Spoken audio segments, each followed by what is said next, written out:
first episode of Well Read with Seregon Odassi. Seregon, how are you? Hi, Ken. Thank you for having me. I love being the host of my own show. This is so awesome, especially a book show. I'm excited. I mean, you are a model and an actress, and you are a general geek nerd like us, and that's part of the reason why I'm really looking forward to doing this show. But you are a very well-rounded, well-read redhead. I am. Let's face fact, right? I am. I'm also an award-winning screenwriter and now director, and being well-read has helped me with those things. So we are going to focus on some of those aspects too as the show progresses. We might even get a little bit in some of this tonight. Okay. I know that you have Absinthia out right now, which I cannot wait to talk to you about, but we're going to hold off and tease people right now. Right now, the whole point of this is you will be reviewing books for us here on this network. I will. I will only review books that I love. So you know if it's being reviewed that I absolutely love it and find it the most fantastic thing ever. Perfect. So actually, with that said, what do you have to start us off with today? I have two excellent books today. I have one of them is by one of my favorite new authors that I found at the Steampunk World's Fair last year. Her name is Kat McIntyre, and it's called An Airship Named Desire. This is the original print. It's since got a brand new cover, which I might get because I just love the cover. But I do have an original signed copy by the author, and I fangirl over author signatures. Now, real quick, before you continue, because I'm really curious about this book, but you can help me out as this show progresses. Sure. I am not overly into the whole steampunk motif or movement. Can you give me a little bit about what that is, especially for the audience? Steampunk is a whole, it's a whole thing, it's a whole subgenre of science fiction. Basically, it's the aesthetic of the Victorian era with the mechanics and technology of the future. So it's past meets future. Okay. And if you ask 100 different people, you'll get 100 different responses.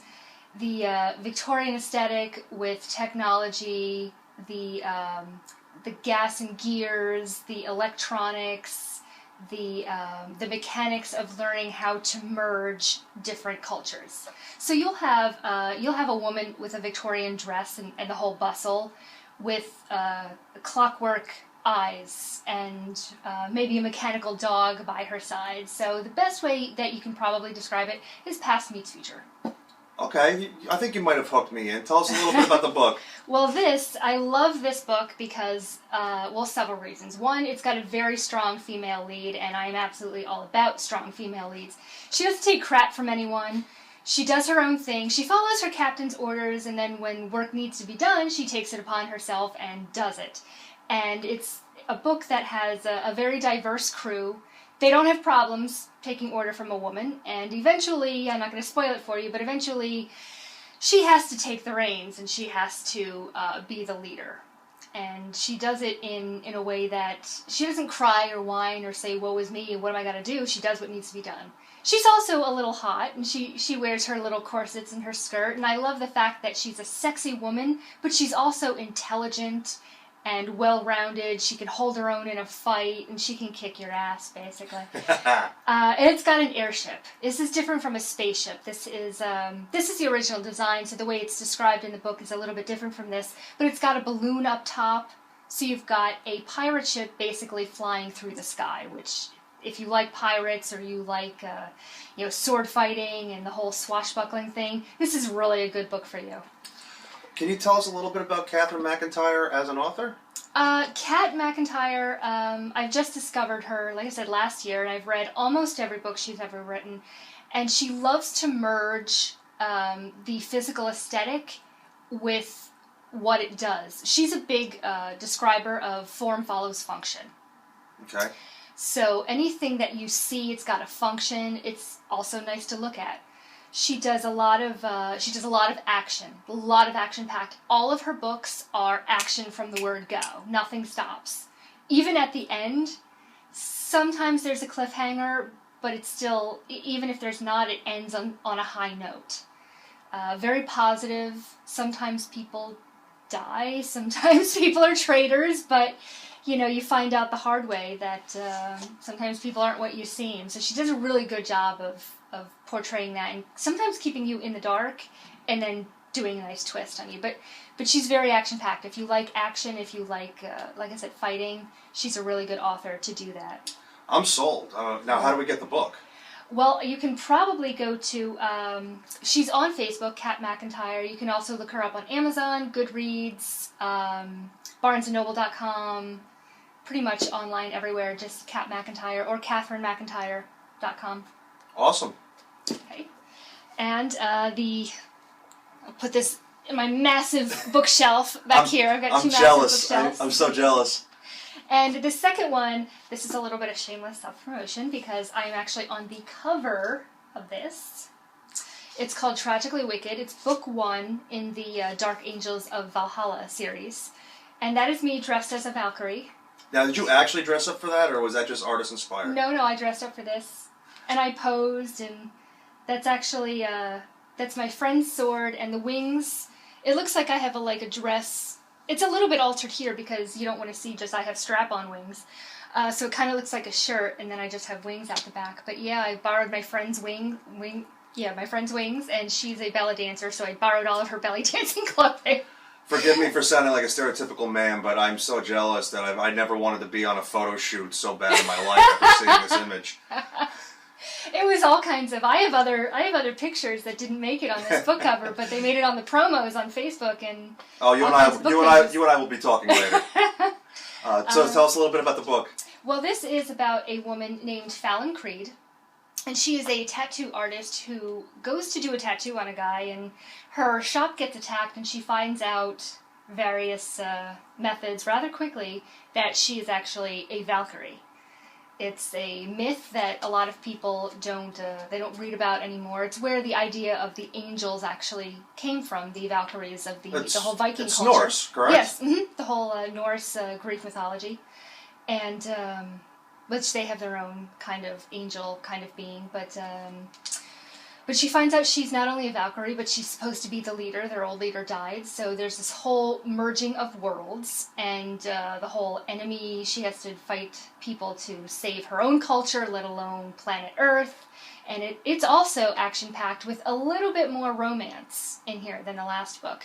So we're going to get romance and a mythology lesson out of this? Yeah, you are, yes. And what I love about this book is Fallon Creed pretty much acts quote-unquote like a guy. She has there's a love triangle going on, and she doesn't let either one get to her. She has romantic relationships with both of them, and she keeps them both at arm's length, and she does what needs to be done in her new culture, her new role in life.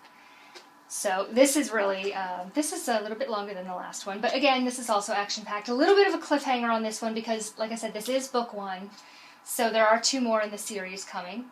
By N.L. Hoffman. This is by N.L. Hoffman. Nicole Hoffman, but she goes by N.L. Hoffman. So you can look this up on Amazon, Facebook. She's all over Facebook. Goodreads. She's also on Twitter. She has her own website, NicoleHoffman.com, so you can get her book from there. Shameless plug. Are you going to be on any more covers? I don't know. That I don't know. I think she also started another series, the Monster series. Book 1 was The Monster I've Become, and that came out a couple months after this one. This came out in February 2015. So she has the book 1 in the other series, and I'm not sure what she's working on right now. Well, I smell another review in an upcoming episode then. I think so. I think I have to. And a friend of mine is on The Monster I've Become, so I might actually have to. Keeping it all in the family. All in, yeah. Wow. We're all inclusive here. I see how this works. Awesome. Great.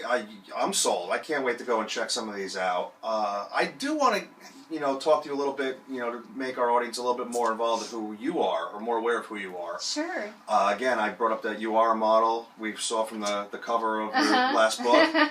And you are an actress, and you're a writer yourself. And I do want to talk a little bit about your recent work, Absynthia. Okay, well, Absynthia is science fiction based with steampunk elements. I have the pilot in several festivals right now, and so far it's won 3 awards. It's been nominated for 3 others. It just got into the Brightside Tavern Film Festival, and I have my fingers crossed for other festivals. I just submitted it to Table Read My Screenplay, so really holding on, fingers crossed for that one, because I want some big industry people to read it. I have actors sending me auditions because I'm thinking of doing a pitch trailer while I'm waiting for some festivals to be done. I can't film the trailer, or I can't film the pilot rather, because it wouldn't count for the festivals, but it's basically an attack on a mercenary airship sends the captain and her crew into their not-so-innocent pasts. And we have to wait and see what develops when everyone gets paramnesia. And it complicates all of their relationships. I'm looking forward to this. You've been very, very generous, and I have had a chance to read the pilot, and I think it's fantastic. Thank you. And, is going on with this show, too, and hopefully getting more and more intel and insight as to where this is taking you and the genesis of this whole thing. I'd like to follow it during this. I think that'd be really cool. Well, I have 4 episodes written. I started on episode 5. I didn't type it up yet, so I'm going. I would be further, but I edited the heck out of the pilot and then episodes 2 through 4. So I think they're better now. They are better now. They're a lot better now. And I took some stuff out from the first 4 episodes that will be added back in later, and I think it changes the story for the better. It's more mysterious now. So Absynthia's written, but now you also recently just wrote your own short film and your first directorial debut. I directed it, yeah. It's called Organs of Opportunity. It's a horror short. And 2 medical students find a very creative way to pay off their bills. That's all I'm going to say. But I just entered it into my first festival, so we'll see what happens with it. So it's all done, it's all edited? And it's all done, it's all edited, it's in the can. And it's already being submitted. That's fantastic. Yeah, last Saturday. So a week and a half later, it's already, not even a week and a half later. It's shot in a day. Shot in a day. It is a short. It is a short. It's not a full feature that Seregon rushed in a day. It's only about 10 minutes long. Listen, I can't wait to see it. I'm very happy and proud of you, actually, Thank you. when I read the script, and I'm looking forward to seeing the end product. And I think we're just going to have to check it out at some of these festivals over the next couple of months. I think you are. Look out for Organs of Opportunity. 10-minute horror short. All right. This is Well Read. Well Read. With Seregon O'Dassey. Hi there. Please check out future episodes. You will love my book reviews. And, of course, how do we find out more about what's going on with you as the show progresses? Well, you can go to SeregonO'Dassey.com. You can also find me on Facebook and Twitter, Seregon O'Dassey. And Absynthia has its own Twitter page, so @AbsynthiaRyan is her handle. And this is going to be so much fun because as it progresses, you're going to be doing book reviews. We're going to be having authors joining in on conversations. It's going to be a lot of fun. I've never seen you so nerd happy in my life, actually. Oh my God! You came to me and was like, "Do you want to do a book review show?" Yes. So it's going to be good. It's going to be a lot of fun. And hey, listen, everybody, check in periodically. We're going to have this out every week for you. So stay tuned and. Have a good night, Seregon. And read a book before you go to bed.